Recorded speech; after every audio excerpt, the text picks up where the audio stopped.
नमस्कार दोस्तों, स्वागत है आपका अपने YouTube channel math on earth पर। आज हम जीव विज्ञान के अंदर मानव शरीर एक बहुत ही महत्वपूर्ण टॉपिक है जो कि हमें अध्ययन की दृष्टि से और अपने स्वास्थ्य की दृष्टि से इसका ज्ञान होना बहुत ज़्यादा आवश्यक है। इसलिए यह एक बहुत ही महत्वपूर्ण टॉपिक है, मानव शरीर यानी ह्यूमन बॉडी। तो इसका आज मैं इसके बारे में आपको मैं आज 30 रोचक तथ्य बताऊंगा जिसके जान के आप जरूर हैरान हो जाओगे। और इनमें से ज़्यादातर बातें ऐसी होगी जो आपको पता नहीं होगी। यदि आपको पता है या इनमें से कितनी बातें आपको पता है, ये आप मुझे कमेंट करके ज़रूर बताना कि आपको कौन कौन से के आंसर आ रहे थे। चलिए वीडियो की स्टार्ट करते हैं, क्योंकि ये बहुत ही महत्वपूर्ण टॉपिक है और हर एग्जाम में इसमें से क्वेश्चन पूछे जाते हैं। आप सोचिए, यदि आपके शरीर के बारे में आपसे पूछे और उसका आपका आंसर रॉन्ग हो जाए तो फिर क्या पढ़ रहे हो। इसलिए मैंने बहुत ही अच्छे अच्छे 30 क्वेश्चन छांट के लिखवा रहा हूँ जो कि बहुत ज़्यादा इंपॉर्टेंट। इसलिए वीडियो को आप पूरा देखना और आपका बहुत ज़्यादा ज्ञानवर्धन होगा, इसलिए इस वीडियो को आप पूरा देखें। चलिए करते हैं वीडियो की शुरुआत। देखिए दोस्तों, सबसे पहले मैं आपको बता दूं कि मैंने क्वेश्चन लिख रखा है कि सबसे छोटी जीवित कोशिका। तो मैं आपको ये 30 ही क्वेश्चन नहीं, इसके साथ मैं आपको 30 और याद करवा दूंगा। तो देखिए, हमारा शरीर होता है, उसकी सबसे छोटी मूलभूत इकाई होती है कोशिका, यानी हमारा शरीर कोशिकाओं से मिलकर बना है। सबसे छोटी पूछे ना मूलभूत इकाई, तो वो होती है कोशिका। इसकी खोज रॉबर्ट हुक ने की थी, ठीक है। तो मैंने क्वेश्चन इस प्रकार पूछा जाता है कि सबसे छोटी जीवित कोशिका कौन सी है, तो इसका आंसर होगा माइक्रोप्लाज्मा। माइक्रोप्लाज्मा ये सबसे छोटी जीवित कोशिका होती है, माइक्रोप्लाज्मा। आप इसको याद रखना। अब देखिए 2 नंबर पर मैंने ली दस, तो ये तो छोटी हो गई। अब पूछ ले आपसे सबसे बड़ी जीवित कोशिका। सबसे बड़ी जीवित कोशिका का उदाहरण दीजिए। तो ये है, हमारे अंदर नहीं होती है सबसे बड़ी। सबसे बड़ी होती है एक पक्षी होता है शुतुरमुर्ग, ठीक है, शुतुरमुर्ग। उसका जो अंडा होता है ना, वो सबसे बड़ी कोशिका का उदाहरण होता है। तो ये बहुत इंपॉर्टेंट क्वेश्चन है। शुतुरमुर्ग, इसका क्या होता है? अंडा। शुतुरमुर्ग का अंडा। शुतुरमुर्ग का जो अंडा होता है ना, वो सबसे बड़ी कोशिका का उदाहरण है अब तक ज्ञात, ठीक है। अब देखिए, ये तो बात आ गई कि हमारा शरीर होता है वो कोशिकाओं से मिलकर बना होता है। इसकी खोज रॉबर्ट हुक ने 1665 में की थी, आप ये भी ध्यान रखना। और सबसे छोटी कोशिका पूछे तो माइक्रोप्लाज्मा और बड़ी पूछे तो शुतुरमुर्ग का अंडा। अब इसके बाद हम चलते हैं हड्डियों की तरफ। आपको पता है कि हमारा शरीर है वो हड्डियों का एक ढांचा है जिसे कंकाल कहते हैं। तो आपसे पूछ ले कि खोपड़ी में हड्डियों की संख्या कितनी होती है, तो खोपड़ी मतलब ऊपर का पार्ट है ना, यहाँ पर सिर का, इसमें कितनी होती है। तो आप सोचोगे भाई ये तो हमें नहीं पता, कुल का पता है लेकिन इसका नहीं पता। तो इसके अंदर दोस्तों होती है 28, ठीक है, 28 होती है इसकी संख्या। कुल अपने है ना खोपड़ी में 28 हड्डियां होती है। उसमें से क्या होता है, देखिए मैं आपको बता दूं कि 8 हड्डी तो होती है मस्तिष्क के बाहर बार। मस्तिष्क यानी हमारा दिमाग, इसके बाहर बार होता है ना, जिसे कपाल भी कह देते हैं, ठीक है। मस्तिष्क होता है उसे कपाल भी पूछा, कई बार ऐसे भी पूछ लेते हैं कि कपाल या मस्तिष्क के बाहर कितनी हड्डियां होती है। तो आपको ज्ञात होना चाहिए कितनी हड्डियां होती है, 8। तो फिर बाकी और कहाँ रहेगी? बाकी रहेगी 14 हड्डियां हो गई चेहरे में। जो हमारे चेहरा बना हुआ है ना, ये त्वचा ऊपर तो नीचे हड्डियां है। तो 14 हड्डियां किसमें हो गई? चेहरे के अंदर। और बाकी कितनी बच गई? 6 हो गई कर्ण के अंदर यानी कान की। तो आपको अलग अलग कुल पूछे हड्डियों की संख्या तो आप बताना 28, मस्तिष्क का पूछे तो 8, चेहरे में 14 और 6 हो गई कर्ण में। अब कई जगह क्या 29 भी दिया हुआ होता है, लेकिन 28 इसका सही है। अगर कल को ऑप्शन में 28 न हो 29 हो तो आप 29 भी कर देना, ठीक है। अब सबसे बड़ी हड्डी का नाम। अब आ गई हड्डियों की बात। तो आप देखिए सबसे बड़ी हड्डी कौन सी होती है अपने शरीर के अंदर? सबसे बड़ी हड्डी, तो सबसे बड़ी हड्डी होती है फीमर। ये बहुत इंपॉर्टेंट क्वेश्चन है। फीमर जो होती कहाँ पर है? हमारी जांग में। जैसे मान लो कमर से नीचे का होता है ना, घुटने से ऊपर और कमर से नीचे। जैसे मान लो ये अपनी कमर है, ठीक है, और इससे नीचे ये, और ये जैसे घुटना है, तो ये जो हड्डी होती है ना यहाँ पर, वो होती है फीमर, इस प्रकार से, ठीक है। जैसे मान लो कमर से नीचे और घुटना, ये घुटना इससे ऊपर, ये जो होती है ना हड्डी यहाँ पर, इसको कहते हैं फीमर। फीमर ये जांघ के अंदर होती है। बहुत इंपॉर्टेंट क्वेश्चन है ये, आप इसको ध्यानपूर्वक देखना। अब आगे बात सबसे छोटी हड्डी, ठीक है। तो सबसे छोटी हड्डी आपको ज्ञात होना चाहिए दोस्तों, ये होती है कान के अंदर। कान के अंदर होती है, इसे कहते हैं स्टोपिज, ठीक है। कई स्टेपिज भी कहते हैं इसको, स्टोपिज होती है, ये अपने कान के अंदर होती है। और कान भी क्या होता है आपको पता है, भागों में बंटा होता है। ये मध्य कर्ण में पाई जाती है। कान के अंदर जो मध्य भाग है ना आगे जाके, तो उसमें छोटी सी हड्डी होती है स्टेपिज, ठीक है, या स्टोपिज। तो इसको कहते हैं, ये होती है हमारे शरीर की सबसे छोटी हड्डी। अब देखिए मैं पूछ लूं सबसे पतली हड्डी का नाम। अब ये देखिए आप, सबसे पतली हड्डी, भाई बड़ी की बात हो गई, छोटी की हो गई, अब पतली हड्डी, ये क्वेश्चन बहुत बार पूछा जाता है। तो इसमें देखो, इसको कहते हैं फिबुला। क्या कहते हैं? फिबुला। ये जो हड्डी होती है ना, इसका नाम होता है फिबुला, और इसका हिंदी में नाम होता है बहिर जर्गिका। कई बार हिंदी भी पूछ लेते हैं, इसलिए आपको ये हिंदी में भी याद होना चाहिए, बहिर जर्गिका। इंग्लिश ज्यादा प्रचलित होता है, फिबुला ही कहती है। अब आप बोलोगे सर ये होती कहाँ पर है, ठीक है, ये मैं आपको बता देता हूँ।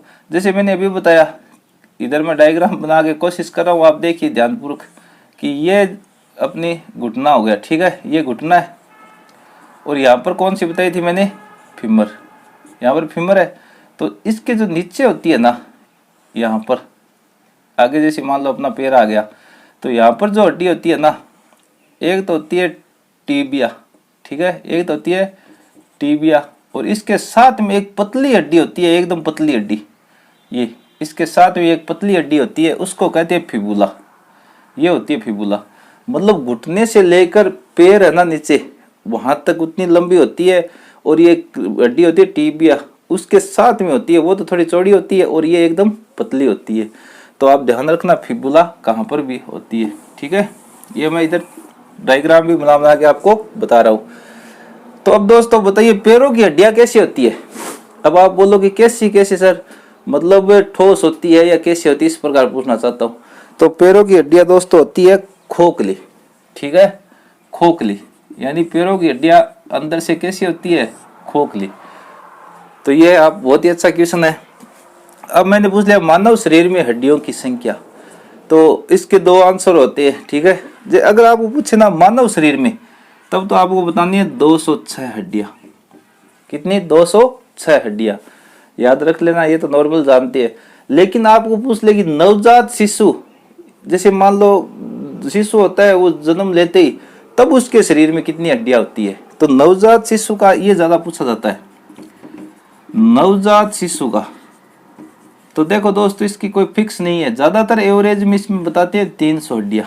जब शिशु जब जन्म लेता है ना, ठीक है, तब होती है 300, ठीक है। लेकिन इसका मान बहुत से वैज्ञानिक क्या बताते हैं, 280 से लेकर 330 तक हो सकता है, लेकिन एवरेज में कितनी मानते हैं? 300। तो 280 से लेकर ऊपर जो भी ऑप्शन में हो ना, वो सही माना जाता है। तो इसमें 300 आप याद रखिए एवरेज में।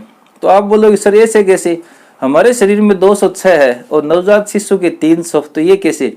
तो वो हड्डियां क्या होती है? डबल होती है। वो जैसे जैसे हम बड़े होते हैं तो वो हड्डियां आपस में क्या हो जाती है? जुड़ जाती है। जैसे 2 हड्डी जुड़ के एक बन गई, 3 हड्डी जुड़ के एक बन गई, इस प्रकार क्या वो कम हो जाती है उनकी संख्या। अब आगे बात पसलियों के जोड़ों की संख्या। अब आप कहोगे सर पसलियां क्या होती है? पसलियां जैसे मान लो कि हमारा ये शरीर है, ठीक है, तो इसमें आप देखिए कि लीवर है, फेफड़े है, हृदय है, लेकिन वो है कहाँ पर? एक अस्थि पंजर है, उसके अंदर है। जैसे मान लो कि ये बोन मेरो है, तो इसके चारों ओर ऐसे एक अस्थि पंजर बना हुआ नहीं है क्या? ऐसे एक जाल है ऐसे, और इनके अंदर क्या है? ये हमारा सब चीजें क्या है? सुरक्षित। तो ये होती है ना, ये होती है पसलियां, इन्हें कहते हैं पसलियां। तो इसमें आपको पूछे कि कितने जोड़े पसलियां होती है, ठीक है, जोड़े पूछे ना, तब तो आपको बता देने हैं 12। कितने जोड़े? 12। और यदि पूछ ले पसलियों की संख्या, सीधी पूछ ले, जोड़े ना पूछे, पसलियों की संख्या पूछे, तो एक जोड़े में कितनी होती है? 2। तो पसलियों की संख्या कितनी हो जाएगी? 24। ठीक है दोस्तों। अब देखिए अगला क्वेश्चन, मांसपेशियों की संख्या। तो मांसपेशियों की संख्या होती है 639। कितनी होती है? 639। इसको आप याद रखना। अब अलग अलग जगह देखती है तो कोई कितनी बताता है, कोई कितनी 680 तक बता देती है, कोई कितनी, लेकिन इसकी एग्जैक्ट 639 मांसपेशियां होती है। ठीक है। सबसे छोटी ग्रंथि हमारे शरीर के अंदर ग्रंथियां होती है, जैसे पीयूष, थायराइड, एड्रेनल, लीवर, तो उनका क्या होता है, अलग अलग काम होता है। तो सबसे छोटी, ये बहुत इंपॉर्टेंट क्वेश्चन है, तो सबसे छोटी पूछे ना तो आपको नाम लिख देना है पीयूष ग्रंथि। पीयूष ग्रंथि, पीयूष ग्रंथि होती है ना, इसे मास्टर ग्रंथि भी कहते हैं। मास्टर ग्रंथि, इसको मास्टर ग्रंथि क्यों कहते हैं, क्योंकि ये लगभग 28 प्रकार के हार्मोन का स्त्रावन करती है। बहुत से मतलब शरीर में जैसे आवाज का भारी मोटा होना, पतला होना आवाज का, तो ये इसी के काम है। बहुत सारे मतलब हमारे काम आती है, इसलिए इसको मास्टर ग्रंथि भी कहते हैं। अब अगर आप पूछ ले कि ये स्थित कहाँ होती है, तो ये मस्तिष्क में पीछे है ना, पश्च मस्तिष्क, उसके अंदर स्थित होती है। और इसका आकार कितना होता है, छोटी है तो इसका मटर के दाने, मटर का दाना होता है ना, मटर के दाने के बराबर। अब देखिए आगे सबसे बड़ी ग्रंथि, तो सबसे बड़ी ग्रंथि होती है लीवर। लीवर जिसे हम यकृत भी कह देते हैं। ठीक है। सबसे बड़ी ग्रंथि का नाम क्या होता है, लीवर या यकृत। ठीक है दोस्तों। अब देखिए सबसे पतली त्वचा कौन सी है। अपने शरीर में त्वचा होती है, जैसे हाथ की त्वचा है, पैर की त्वचा है, तो वैसे सबसे पतली त्वचा आप बताइए। तो सबसे पतली त्वचा होती है पलकों की। पलक आंखों के ऊपर होती है ना, पलक, पलकों की, आंखों के ऊपर जो पलक होती है वो त्वचा हमारे शरीर की सबसे पतली त्वचा होती है। अगर आप पूछ ले सबसे मोटी त्वचा, तो आपको बताना पैर, पैर की जो नीचे की त्वचा होती है ना, पगथली, वो। अब आप वो पूछ ले कि आंसू पैदा करने वाली ग्रंथि, हमारे आंसू आते हैं दुख में या ज्यादा खुशी में, ठीक है, तो वो आंसू पैदा करने वाली ग्रंथि का नाम, ये बहुत ही ज्यादा हाई लेवल का क्वेश्चन है, ये पूछा जाता है। ठीक है। इसका नाम होता है लेक्राइमन, लेक्राइमन, लेक्राइमल, लेक्राइमल। ठीक है। आंसू पैदा करने वाली ग्रंथि आप पूछ के देख लेना, 100 में से 99.99 को पता नहीं होता ये क्वेश्चन कि आंसू पैदा करने वाली ग्रंथि का नाम लेक्राइमल होता है। अब त्वचा का रंग किस पिगमेंट के कारण होता है। अब पिगमेंट क्या होता है, रंजक होता है। ठीक है। रंग को ही कहते हैं वैसे पिगमेंट, पिगमेंट का अर्थ होता है रंजक। तो त्वचा का रंग जैसे कई काले होते हैं, कई सफेद होते हैं, कई भूरे होते हैं। ठीक है। तो वो किसके कारण होता है, वो भी एक पिगमेंट है, एक रंजक होता है, मेलानिन, मेलानिन, मेलानिन। ये आप याद रखना कि मेलानिन नाम का एक पिगमेंट होता है, उसके कारण हमारा त्वचा का रंग सफेद, काला, भूरा उसके कारण होता है। ठीक है। तो ये मैंने 15 क्वेश्चन बताइए, 15 और बता रहा हूँ। अब आप ही सोच लीजिए कि इसमें से आपको कितने आ रहे थे। सब के सब इंपॉर्टेंट है, एग्जाम में पूछे जाने वाले हैं। इसके साथ साथ मैंने और भी बताई है कुछ, जैसे कोशिका की खोज रॉबर्ट हुक 1665 में, और भी इनके साथ बातें की है, तो वो भी आपके लिए क्वेश्चन इंपॉर्टेंट, लेकिन ये मोस्ट इंपॉर्टेंट है।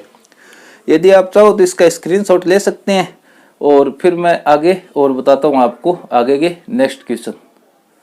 ठीक है दोस्तों, देखिए अब हम क्वेश्चन को आगे बढ़ाते हैं। क्वेश्चन नंबर 16 देखिए क्या है, शरीर का रक्त बैंक किसे कहते हैं। शरीर का रक्त बैंक, जिस प्रकार हमें रक्त की आवश्यकता पड़ती है, हम ब्लड बैंक जाते हैं, हॉस्पिटलों में बने हुए होती है, उसी प्रकार हमारे शरीर के अंदर ही एक ब्लड बैंक होता है, उसका नाम क्या है।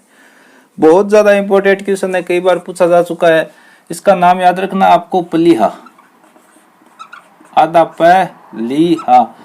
कई बार क्या ये इंग्लिश में भी आ जाता है, ठीक है ना, इंग्लिश में इसको क्या कहते हैं, तो आप ध्यान रखना, स्प्लीन। कई बार क्या होता है ऑप्शन किस में दे देते हैं, वो इंग्लिश में दे देते हैं, SPLEEN, तो प्लीहा कह दो, स्प्लीन कह दो, ठीक है ना, ध्यान रखना। Blood bank. आरबीसी का कब्रिस्तान किसे कहते हैं, ऐसे क्वेश्चन पूछे जाते हैं। कब्रिस्तान, ये थोड़ा क्या ब्लड बैंक, ये नाम अलग हो गए। आरबीसी कहते हैं लाल रक्त कणिकाओं को, ठीक है, आरबीसी रेड ब्लड कॉर्पोरेशन। तो इसके अंदर आपको यही याद रख लेना है, किसको कहते हैं, प्लीहा को ही। कब्रिस्तान यही होता है, और इसको यकृत भी इसका आंसर होता है। तो मतलब प्लीहा क्या करता है, ब्लड बैंक होता है, लेकिन वहां पर क्या होता है, आरबीसी जिसका जीवन काल कितना होता है, 120 दिन, तो वो वहां पर जाकर वो नष्ट हो जाती है इसके अंदर। अब आगे छोटी आंत की लंबाई कितनी होती है। अब हमें दो पता है, हमारे शरीर के अंदर पाचन तंत्र में 2 आंत होती है, छोटी आंत और बड़ी आंत। तो छोटी आंत की लंबाई आप सोच नहीं सकते, 7 मीटर, 7 मीटर होती है, लगभग 23 फीट के आसपास। 23 फीट यानी कितनी होती है? 7 मीटर बहुत ज़्यादा होता है। मेरी लंबाई 1 मीटर है, देख लीजिए आप, नहीं 2 मीटर, ठीक है। 1 मीटर में लगभग 3 फीट होते हैं, ठीक है। तो 21, 22, 23 फीट इसकी लंबाई होगी छोटी आंत की। तो आपको पूछे छोटी आंत की लंबाई कितनी होती है, तो आपको बता देनी है 7 मीटर। अब देखिए दोनों में से लंबी कौन सी होती है, छोटी और बड़ी में से? तो लंबाई पूछे तो छोटी आंत की ज्यादा होती है, और चौड़ाई पूछे तो बड़ी आंत की ज्यादा होती है। मूत्र में दुर्गंध आने का क्या कारण है? जैसे मान लो मूत्र होता है, हम किसी पेशाब घर में जाते हैं तो बदबू आती है, ठीक है। तो उसका कारण क्या होता है, आपने सोचा है क्या कि मूत्र में क्या पाया जाता है? यूरिया। मूत्र में क्या पाया जाता है? यूरिया। इस यूरिया के कारण क्या होता है? मूत्र में दुर्गंध आती है, यानी बुरी गंध आती है। प्रतिदिन मूत्र की मात्रा, स्वस्थ मानव होता है उसके प्रतिदिन मूत्र कितना आता है? तो अब आप सोचोगे सर ये से क्या प्रश्न है? ये प्रश्न होते हैं एग्जाम में पूछे गए। तो इसकी मात्रा होती है 1.3 लीटर। मतलब एक स्वस्थ मनुष्य कम से कम 1.3 हम लोग 1.25 लीटर 1.5 लीटर के मध्य मूत्र प्रतिदिन आता है उसके, ठीक है। अब देखिए मूत्र का पीला रंग किस कारण होता है? मूत्र का पीला रंग होने का भी कारण होता है, ठीक है। मूत्र का पीला रंग किस कारण से होता है, इसमें आपको ऐसे दे देगा और वो ऑप्शन देगा। तो उसमें आपको देखना है यूरोक्रोम, यूरोक्रोम, ठीक है, यूरोक्रोम। यूरोक्रोम के कारण क्या होता है? मूत्र का रंग पीला हो जाता है। शरीर में रक्त की मात्रा, अब आपसे कहते हैं शरीर में रक्त कितना होता है? तो देखिए दोस्तों, शरीर में 5 या 6 लीटर रक्त होता है, ठीक है। स्वस्थ मनुष्य की एवरेज माने ना तो 5 या 6 लीटर हमारे शरीर के अंदर रक्त है। या परसेंटेज में पूछे तो आप बता देना कुल भार का 7%, 7%। जैसे मान लो कोई 100 किलो का व्यक्ति है ना, तो उसके लगभग 7 kg या 7 लीटर रक्त होगा। इस प्रकार ऊर्जा का शक्तिग्रह किसे कहते हैं? ऊर्जा का शक्तिग्रह अब आपको पता है किसको कहते हैं? माइटोकॉन्ड्रिया, ठीक है। ये बहुत बार आया हुआ प्रश्न है, माइटोकॉन्ड्रिया। कक्षाओं में आता है ये, छोटी कक्षाओं में 7वीं 8वीं में। तो माइटोकॉन्ड्रिया को शक्तिग्रह कहते हैं, ऊर्जा का पावर हाउस, ठीक है। इसको पावर हाउस भी लिखते हैं, शक्तिग्रह को power house, power house of energy, mitochondria. मानव शरीर का सामान्य तापक्रम कितना होता है? आप बोलोगे सर ये तो बहुत ही आसान है, तो बताओ केल्विन में कितना होता है? आपको पता है 37 डिग्री सेल्सियस होता है, बिल्कुल राइट है। अब 3 प्रकार से होता है, केल्विन, फ़ारेनहाइट और सेल्सियस। सेल्सियस में 37 डिग्री, बिल्कुल सही है।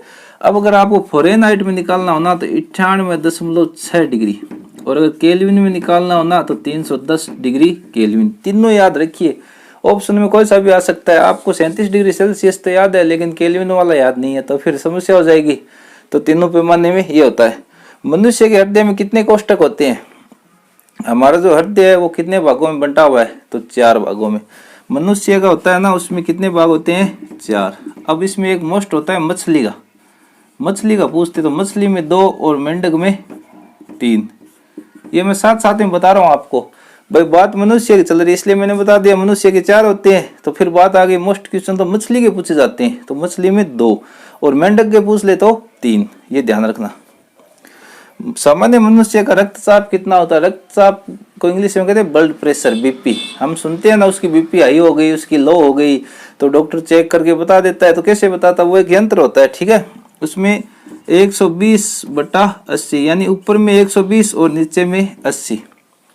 अगर 120 से ऊपर जा रही है तो बीपी हाई है, और अगर 80 से नीचे रह रही है तो लो है। 120 से 80 के मध्य है तो ठीक है, लगभग 95, 97, 100 वाला एकदम अच्छा रहता है। हमारे नाखून में कौन सा प्रोटीन होता है? यह जान के आपको हैरानी होगी कि हमारे नाखूनों में प्रोटीन होता है, ठीक है। उसका नाम होता है केरोटीन। कौन सा? केरोटीन। कई बार आया हुआ क्वेश्चन है, ये केरोटीन प्रोटीन होता है इसके अंदर। और सबसे ज्यादा आप ध्यान देना, कौन सी अंगुली का नाखून सबसे अधिक वृद्धि करता है? बीच वाली का, और सबसे कम अंगूठे का। ये भी पूछ लेते हैं कई बार। गुर्दे में बनने वाली पथरी, अब हम सुनते हैं कि भाई उसके पथरी हो गई। पथरी तो जो पथरी होती है ना वो किसकी बनी होती है? पत्थर की नहीं होती, वो होती है कैल्शियम ऑक्सालेट। इसका नाम होता है पत्थरी, किसकी बनी होती है? Calcium, calcium oxalate. आपसे पूछ ले पत्थरी किससे बनी होती है, तो कैल्शियम ऑक्सालेट की बनी हुई होती है, पत्थर की नहीं बनी हुई होती। अस्थायी दांतों की संख्या, मनुष्य के मुंह में आपको पता है कि 32 दांत होते हैं, लेकिन उनमें से जैसे बचपन में हमने सुना है कि दूध के दांत होते हैं वो गिर जाते हैं दोबारा आते हैं, तो क्या 32 के 32 गिरते हैं क्या? नहीं, केवल 20 प्रकार के दांत होते हैं, वो अस्थायी होते हैं, वो ही टूटते हैं, 12 कभी नहीं टूटते। ठीक है, वो एक बार ही आते हैं। मनुष्य 20 दांत इस प्रकार के होते हैं जो 2 बार आते हैं, और 12 दांत वो होते हैं जो जीवन में एक बार ही आते हैं। अगर टूट जाते हैं तो दोबारा लगवाने ही पड़ते हैं नकली। शरीर में नमक की मात्रा कितनी होती है दोस्तों? तो 0.4%। 0.4% हमारे शरीर में नमक होता है। यही पूछ ले जल की मात्रा, तो 70 से 80%। 70 से 80% क्या होती है? जल की मात्रा। और नमक की पूछ ले तो 0.4%। तो मैंने इस वीडियो में आपको 30 बातें बताई है मानव शरीर से संबंधित, बहुत इंपॉर्टेंट। आशा करता हूँ आपकी समझ में आ गई होगी। यदि आपको वीडियो अच्छा लगा तो वीडियो को लाइक करें, शेयर करें और ज़्यादा से ज़्यादा सब्सक्राइब करें। धन्यवाद। जय हिंद, जय भारत।